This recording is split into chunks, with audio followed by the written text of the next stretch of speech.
I will tell you all about the modernization of the Venezuelan Amazon during, let's say, a brief history of the modernization of the Venezuelan Amazon over the past 60, 70 years, in order to better understand how these plans and projects that were very much related to the nation-building efforts of the democratic governments after 1958 could be or are at the base of the social and environmental conflicts that undermine the region today. So my presentation is called Modernization and Resource Extraction in the Venezuelan Amazon, Tracing the Origins of the Nation's Rentier Mentality. So let's begin here.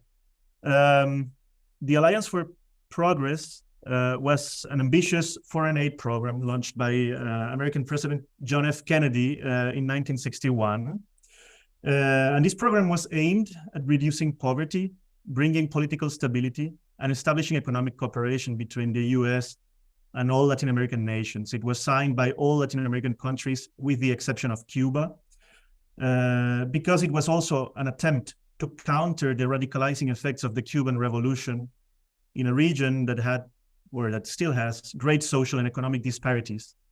But during the context of the Cold War, this idea of bringing an alternative to communism was very much important for the American government in the region. One of the main goals of the Kennedy administration, under the advice of American economist Walt Whitman Rostow, was to drive Latin America's underdeveloped population, under brackets, into self-sustained growth, according to the modernization model described in his very famous manifesto, non-communist manifesto, called The Stages of Economic Growth. The central argument of this manifesto is that traditional or underdeveloped societies could transition to a state of sustained growth, just like the United States and many industrialized European nations, if certain preconditions for what he called the takeoff could be met and put in place. These preconditions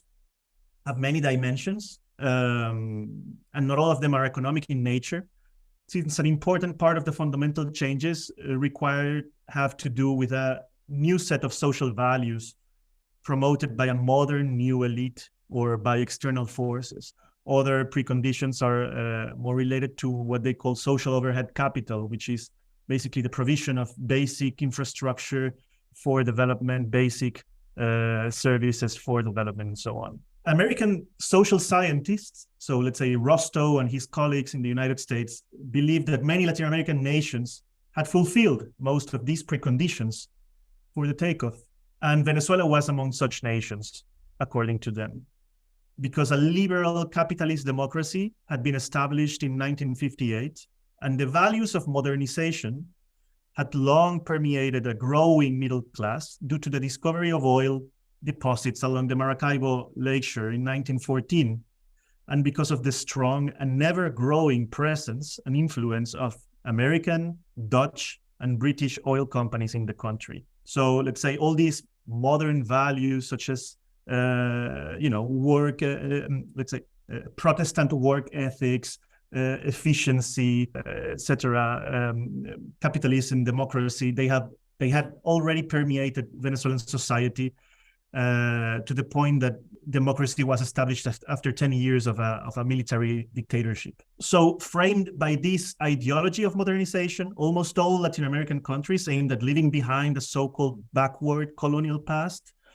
embarked on agrarian reforms to modernize rural areas and elaborated ambitious plans for national development. In this context, Venezuela paid special attention to its Amazonian territories for resource extraction projects, strengthening national territorial sovereignty and promoting national integration. Citizens were needed to advance development and assert the presence of the state in the Amazon.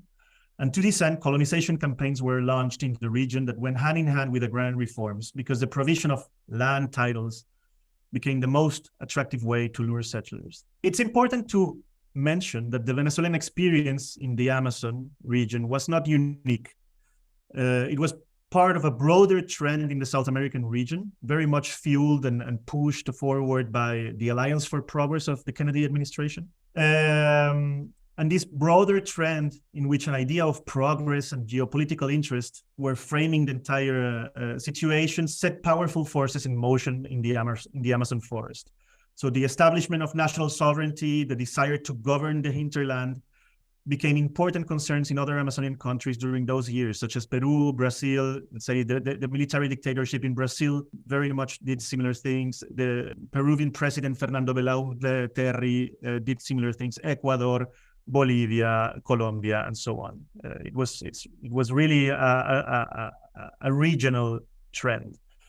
As this quote from Peruvian President Fernando Belaúnde Terry, who was also an architect, by the way, the American conquest of the West served as an inspiration for these nation-building efforts. And I think it's very important to remember that while the American conquest of the West was being romanticized by films and literature on the one hand, helping idealizing the brave and entrepreneurial American settler, millions of indigenous peoples were being exterminated and their ways of living subjugated to that of a dominant culture. The colonization of the Venezuelan Amazon was not undertaken by one institute alone, as it happened in other Amazonian countries, nor was it subject to one single blueprint that encompassed the entire territory with the same rationale, as happened in Brazil or in Peru and other countries. Venezuela had set in motion a process of regionalization, very much inspired by the Tennessee Valley Authority of the United States, to decentralize its development during those years, and a series of corporations, foundations, commissions were in charge of planning and executing their respective plans with their own agendas and their own priorities. So the territory south of the Orinoco River, this is the Orinoco River here, which is basically the river that divides the country in, whatever is in the north. It's basically plains, the Andes Mountains, the Caribbean coast, and it's where most of the population lives. And south of the Orinoco River, it's the Venezuelan Amazon, or the Venezuelan Guayana. So the territory south of the Orinoco River, where the Venezuelan Amazon lies, had been divided into two distinct regions that were under the administration of two different agencies. The colonization of the state of Bolívar in dark gray and Delta Macuro was managed by the Corporación Venezolana de Guayana, the Venezuelan Guayana Corporation, from now on CVG, to save some time, which was a state-owned regional corporation created during the government of Rómulo Betancourt, for whom the diversification of the national economy was a priority, a big priority. And the state of Amazonas, in clear gray, was colonized instead by the Commission for the Development of Southern Venezuela, CODESUR from now on, created in 1969 by José Curiel, Minister of Public Works under the government of Rafael Caldera. In the state of Bolívar, and framed by the developmental and modernizing model promoted by American social scientists, Betancourt set to industrialize the country to substitute imports of manufactured goods with domestic production. And in this context, the extraction of iron ore from the Cerro Bolívar was of strategic importance. So basically, in other words, the entire development of this region of the Bolívar state was fueled by iron extraction. The CVG was in charge of managing the extraction of natural resources, but also of planning and developing all the necessary infrastructure for this territorial project. The new industrial town of Ciudad Guayana is the best known example of this colonizing effort, in which a group of planners from the Harvard-MIT Joint Center for Urban Studies played a prominent role. But it is important to say that it is not the only colonizing effort in the region. The colonization of the northwest and the south of the state was also planned by this regional corporation to extract bauxite in Los Pijihuaos to produce aluminum, connect by road with the Brazilian cities of Boa Vista and Manaus, build a hydroelectric dam, and create space for its reservoir to supply energy to the ore processing plants of Ciudad Guayana, and to relocate indigenous populations in planned settlements to introduce industrial agriculture. In the state of Amazonas, where the other commission was in charge of colonization, geopolitics and the establishment of national sovereignty were the main concerns of the project launched by Codesur. It was called The Conquest of the South. The name itself is very revealing. Airstrips and roads opened up the South. Villages and civil military centers were founded to colonize unproductive lands, between brackets, and assert the presence of the state. An extensive aerial photographic coverage of the region was undertaken to produce an inventory of existing resources in the region that could be exploited for the economic development of the country. Existing towns such as San Juan de Manapiare, San Fernando de Atabapo, La Esmeralda, and San Carlos de Rio Negro were foreseen as development growth poles to curb the internal migration to the regional capital of Puerto Ayacucho. Modern houses designed by the Rural Housing Division were built in these expanding settlements, but also in smaller villages along the Orinoco River, which happens to be the border with Colombia. So let's say that presence of the state along the borders was of geopolitical and military interest. And in these new settlements, some members of the indigenous peoples of the region were encouraged or forced to move. This diagram that I'm showing here, it's also interesting to explain a bit. In red, you can see the planned roads of this colonizing effort. They were planning a road that connected Ciudad Guayana with El Dorado, Santa Elena de Guairén, until the Brazilian city of Boa Vista, that already had a road in place connecting to Manaus. And then another road was also planning on crossing the Orinoco River to connect Caicara del Orinoco with San Juan de Manapiare and Puerto Ayacucho. And then by river, you could connect with the Rio Negro to the Amazon River and Manaus. So let's say there was this geopolitical also interest in connecting the entire South American continent by water, but also by road, to facilitate the communication of goods and resources between Brazil and Venezuela. Moreover, this project also aimed at imposing the dominating culture over indigenous minorities. Indeed, one of the goals of Codesur was to civilize the, between brackets, wild indigenous peoples, and to make them a productive part of the national economy. In this setting, the modern rural house, not only disengaged the indigenous population from their traditional building techniques, it also assisted in weakening kinship structures by introducing a house made for a Western nuclear family, and peasantized the indigenous communities through sedentism, all in the name of a nation-building project with a civilizing mission, aimed at making the territory and its inhabitants more legible from the center and from above.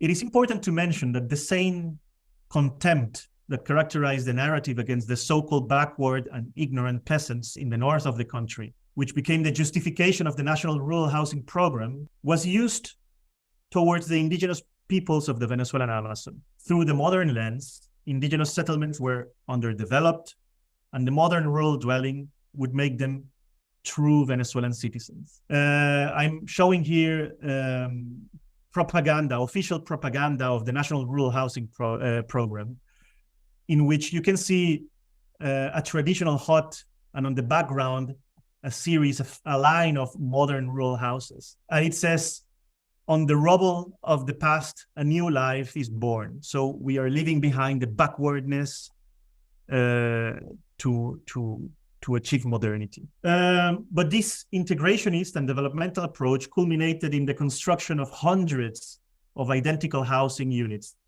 that ultimately forced indigenous groups with nomadic lifestyles into sedentism, making them poor peasants. These are all photos of the same house in the Venezuelan Amazon. More than half a century has passed, and we now know that these colonization campaigns had a tremendous impact on the human and non-human forms of life that inhabit the forest, setting a series of unsustainable trends that survive to this day.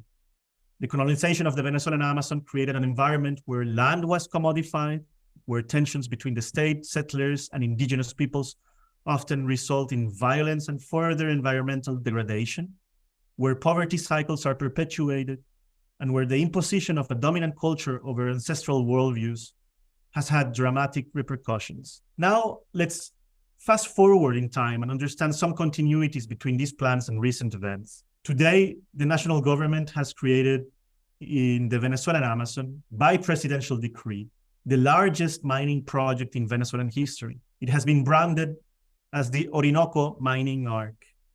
And the area open for mining concessions to global actors is as big as the Netherlands, Belgium, where I'm living, and Switzerland combined. A series of global factors, such as the fall in oil prices in 2014, the collapse of the national economy, and the boom in many mineral commodities such as gold, have caused the national government to shift its attention from the country's oil fields, which have been the source of the state's wealth since 1914, so more than a century, to the tropical forests of the Venezuelan Amazon. But the combination of these factors with one of the largest inflation rates in the world has also paved the way for a boom in small-scale gold mining in the region.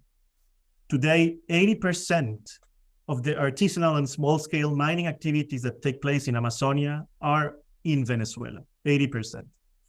And this type of mining has catastrophic externalities: deforestation, loss of biodiversity, pollution of watersheds, violence, the outbreak of malaria, the destruction of the formal economy, and the threatening of indigenous livelihoods. These are only some of its destructive byproducts. Small-scale and artisanal gold mining in the Amazon is different from other types of mining. It is more expansive in its nature and extremely difficult to control. The diagrams that I show here are visualizing the magnitude of scale of bauxite, iron, and gold mining in the Venezuelan Amazon. And they all have the same scale, so you can compare them. In the first two diagrams to the left, the footprint of the iron ore and bauxite mines of the entire region, and I'm talking about a region that is as big as Germany, are visualized. And this is the footprint of iron and bauxite ever since colonization began. Whereas the footprint of iron mining, gold mining to the right, can be compared, represent only the extraction in one municipality over the past 2 decades. So you can see this is only one municipality in 20 years versus 60 or 70 years of extraction of iron and bauxite in the whole region. Okay, so to conclude, we set out in the beginning to identify some continuities between the colonization plans of the past and what is happening today in the Venezuelan Amazon. I think 3 things are important to mention. First and foremost, Venezuela's inability to look beyond resource extraction as the main source of wealth generation. This must be highlighted. Since the discovery of oil in 1914, and given that everything that lies underground is the property of the state, large torrents of oil revenues began to flow continuously into the public coffers and help build an image of the state as the agent of the country's modernization. Oil was the property of Venezuelans, and by transforming it into money and administering it, the state would ensure that the collectivity benefited from its extraction. Fernando Coronil, an important Venezuelan anthropologist, has argued that this idea of the collectivity's right to the nation's petroleum wealth became associated with the very notion of democracy in Venezuela and has managed to fuel populist discourses and politics for decades, for more than 70 or 80 years. In short, the idea that resources must be extracted and put to use by the state for the benefit of all is a strong thread that links the past and the present. The other thing that must be highlighted as a continuity is that the Amazon continues to be seen as an empty land full of resources, ready to be conquered and exploited, and that indigenous peoples continue to be treated as second-class citizens who have no say in the projects that are developed for their territories. All governments have shown themselves incapable of recognizing the aspirations of indigenous peoples or the lessons they could teach us. This narrow tunnel vision destroys land, water, and ways of life, and prevents us from seeing modernity, progress, and development, at least in the way it has been presented to us in the global south by the metropolitan centers. And the last continuity is the presence of settlers. No, let's say all these people that are engaging artisanal small-scale gold mining today, they were not there 60 years ago. They were brought by these colonizing efforts to conquest and inhabit and assert the presence of the state in a region that was considered empty and unproductive. So let's say these people that were shortly after abandoned by the state and left to poverty are just trying to make a living, trying to make a livelihood for themselves in a region where there's little economic possibilities for advancement, for social advancement. And so they themselves, the miners, cannot be judged. It's just, let's say, a complex and very difficult consequence of something that was done in the name of modernity 60 or 70 years ago. So this is it. I hope you enjoyed it. And I think it's important to reflect on these issues because if one does not see the, let's say, ideology or the ideas that fueled modernization in the first place, it is very difficult to look for a way forward in a region that is very much fragile and important in the context of the climate crisis.